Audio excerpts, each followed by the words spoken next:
할렐루야. 이 새벽에 하나님의 말씀을 사모함으로 나오신 우리 모든 성도님들을 축복하고 환영합니다. 오늘 우리에게 주시는 하나님의 말씀은 열왕기상 6장 14절부터 38절까지인데요. 봉독은 14절부터 22절까지 37절부터 38절까지만 하도록 하겠습니다. 본문의 말씀을 제가 봉독하겠습니다. 솔로몬이 성전 건축하기를 마치고 백향목 널판으로 성전의 암벽 곧 성전 마루에서 천장까지의 벽에 입히고 또 잣나무 널판으로 성전 마루를 놓고 또 성전 뒤쪽에서부터 20규빗 되는 곳에 마루에서 천장까지 백향목 널판으로 가로막아 성전의 내소 곧 지성소를 만들었으며 내소 앞에 있는 외소 곧 송소의 길이가 40규빗이며 성전 안에 입힌 백향목에는 밭과 핀 꽃을 아로 새겼고 모두 백향목이라 돌이 보이지 아니하며 여호와의 언약궤를 두기 위하여 성전 안에 내소를 마련하였는데 그 내소의 안은 길이가 20규빗이요 너비가 20규빗이요 높이가 20규빗이라 정금으로 입혔고 백향목 제단에도 입혔더라.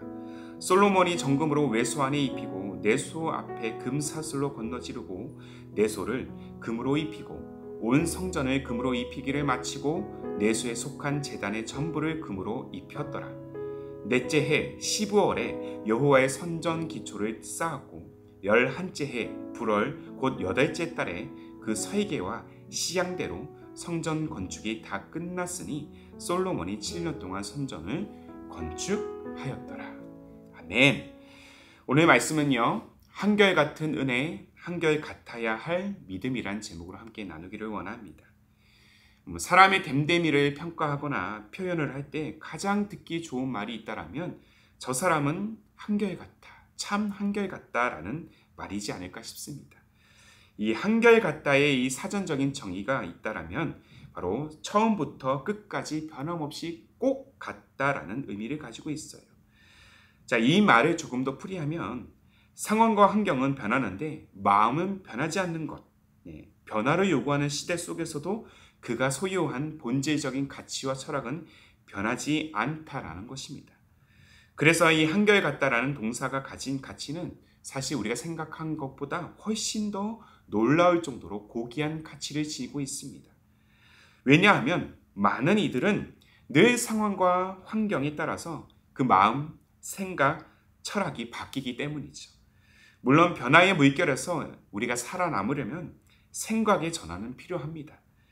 이 패러다임의 전환, 곧 패러다임 시프트는 기존의 틀을 벗어나서 새로운 일을 주도하도록 이 창조적 가치를 창출하기 때문입니다. 그러나 아무리 시대가 변해도 변하지 말아야 할 우리의 생각과 태도가 있답니다. 바로 그 생각과 태도는 우리의 신앙, 바로 복음에 대한 정의인 것이죠. 2000년 전 예수 그리스도께서 선사하신 이 복음의 가치를 많은 이들의 보기에는 매우 구시대적이고 전혀 삶에 도움이 되지 않는다고 생각하고 또 자신과 전혀 상관없는 고전의 스토리로 여길 수 있습니다. 그러나 놀랍게도 이 교회의 역사를 보면 복음을 통해서 교회는 지속적으로 성장하고 확산되었습니다. 이 복음이 퍼지고 널리 퍼져서 지금은 세계 곳곳에 교회가 세워지고 교회를 통해서 계속해서 지금도 복음이 전파되고 있다는 거예요. 복음의 능력이 바로 역사를 통해서 지금 증명이 되고 있다는 것입니다. 자, 복음이 가진 놀라운 힘은 그 메시지가 한치도 변하지 않는다라는 데 있습니다. 변하지 않는 하나님의 사랑, 변하지 않는 하나님의 약속, 변하지 않는 하나님의 은혜, 이 한결같은 은혜가 있기 때문에 이 땅의 교회와 성도들은 변하고 또 변하던 시대를 거듭해도 오히려 더 믿음이 성장하고 또한 복음의 역사가 확장될 수 있었던 것입니다. 제가 이 한결같음의 가치를 설명하고 있는 이유가 있다면 바로 오늘 본문에 등장하는 솔로몬이 건축한 성전 때문입니다. 이제 솔로몬의 성전 건축이 완성이 되었어요. 본격적으로 또한 내소, 하나님의 임재하시는 지성소를 꾸미는 그런 장면들이 지금 세세하게 기록이 되어 있습니다.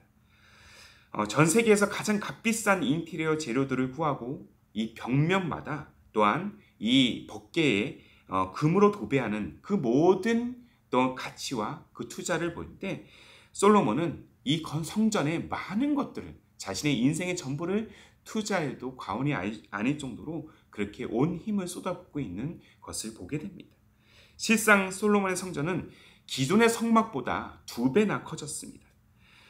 그러나 성소가 가진 구조와 규모는 이전과 거의 비슷해요.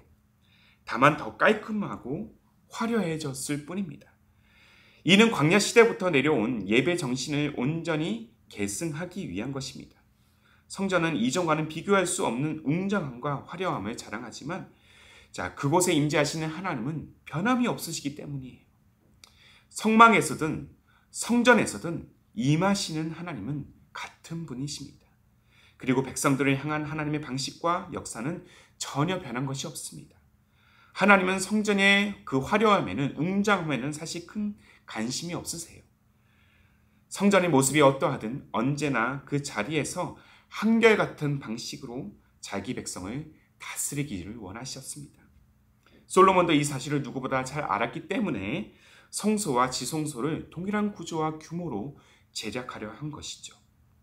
사랑하는 성도 여러분, 교회는 계속해서 성장해야 됩니다. 저는 양적 부흥을 부정하지 않습니다. 더 많은 영혼들이 교회로 찾아와서 함께 예배를 드리는 것만큼 귀한 일은 없습니다. 지속적인 성장으로 인해서 더 이상 이 좁은 공간에서 예배를 드릴 수 없을 때 우리는 더 넓은 공간을 찾으면 됩니다. 이왕이면 교통이 불편하지 않고 성도들이 편안한 환경에서 예배를 드리는 것 또한 분명히 필요하고요. 또한 그렇게 해야 됩니다. 상황에 따라서 공간을 얼마든지 늘릴 수 있고 또 확장될 수 있는 것이죠. 그러나 교회의 건물, 공간, 사실 이 장소, 환경은 사실 기독교 신앙의 본질은 아닙니다. 본질은 복음이에요. 아무리 교회가 시대와 환경과 상황에 맞는 시스템과 프로그램을 갖추고 그렇게 변화를 끊임없이 도모한다고 해도 복음을 잃어버리면, 본질을 상실하면 그 변화는 무의미한 것이 되고 맙니다. 그래서 우리 신앙은 변하지 않는 복음, 그 복음 속에 피어난 한결같은 하나님의 은혜가 우리 모든 사역의 본질이 되어야 한다는 것이죠. 그리고 이 본질에서 우리는 벗어나지 말아야 합니다. 늘 한결같이 복음을 우리 신앙의 본질로 삼아야 한다는 것이죠. 동시에 우리가 또한 기억해야 될 것은 세상의 모든 것들은 변하고 없어질 것들 뿐이지만 오직 복음, 하나님의 말씀은 불변하고요, 영원하다는 사실입니다. 이사야도 이 사실을 동일하게 고백하고 있어요. 이사야서 40장 8절의 말씀입니다. 풀은 마르고 꽃은 시드나 우리 하나님의 말씀은 영원히 서리라. 아멘이십니까? 솔로몬의 성전 건축은 자그마치 이 7년이란 세월이 걸렸어요. 성전에 대한 솔로몬의 열정을 느낄 수가 있는 대목입니다. 그럼에도 솔로몬은 자기가 원하는 방식대로 설계와 구조를 바꾸지 않았습니다. 오로지 하나님께서 이 아버지 다윗을 통해서 주신 그 설계대로 진행을 했다라는 것이죠. 본문 38절입니다. 11째 해 불월 곧 8째 달에 그 설계와 식양대로 성전 건축이 다 끝났으니 솔로몬이 7년 동안 성전을 건축하였더라. 오직 한결같은 하나님의 말씀대로 그가 성전 건축을 감당했다라는 것입니다. 이 사실을 우리는 주목해야 돼요. 그 설계와 식양대로 불변하는 말씀을 최우선순위로 여기는 인생, 이것이 바로 한결같아야 할 우리의 믿음, 우리의 신앙의 모습이 되어야 함을 우리는 늘 기억해야 될 것입니다. 사랑하는 성도 여러분, 세상은 변화를 외칩니다. 변화되지 않으면 도태된다고 말합니다. 그러나 이렇게 변화를 외치는 시대 속에서 우리가 변치 않고 붙들어야 할 가장 중요한 고귀한 가치가 있다면 바로 복음, 영원한 하나님의 말씀인 줄로 믿습니다. 영원하신 말씀, 불변의 진리인 복음을 우리의 삶의 본질로 삼을 때 어느 상황에서든 우리가 가진 정체성이 흔들리지 않고 변화되지 않고 하나님께서 부여하신 뜻을 이 땅에 온전히 실현하는 그 사명을 온전히 감당하게 될 줄로 믿습니다. 그러므로 오늘도 우리는 한결같은 하나님의 은혜를 붙드는 그러한 한결같은 믿음이 또 한결같은 신앙의 여정이 되어야 할 것입니다. 그 길을 걸어가십시오. 한결같은 믿음의 여정을 거니십시오.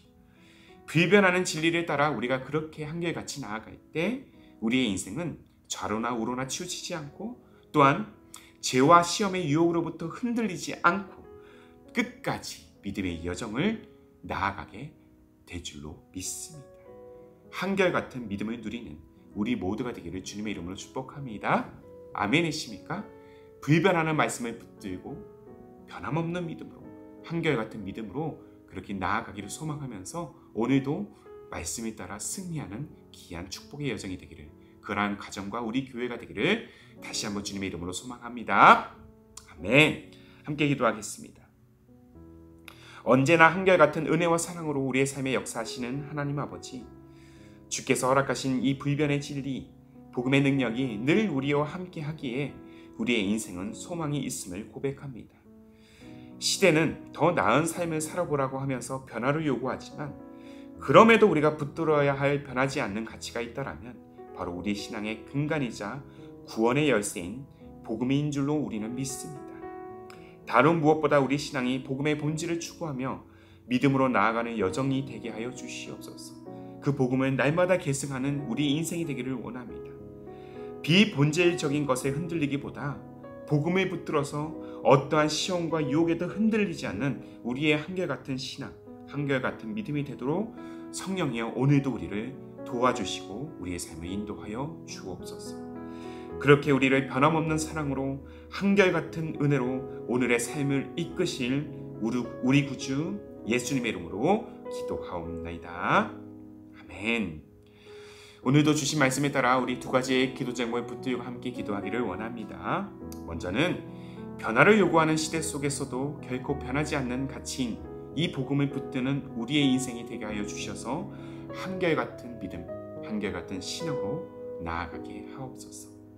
한 걸음 더 나아가 비본질적 가치를 넘어 신앙의 본질인 이 복음을 붙들 때 어떠한 시험과 유혹에도 흔들리지 않는 신앙, 좌로나 우로나 치우치지 않는 신앙, 그러한 한결같은 기쁨이 되는 교회의 공동체가 될 수 있도록 우리를 이끌어 주옵소서. 이 두 가지의 기도 제목을 함께 마음을 다해 고백하면서 기도로 하루의 삶을 열어가시기를 바랍니다. 함께 마음을 다해 기도합시다.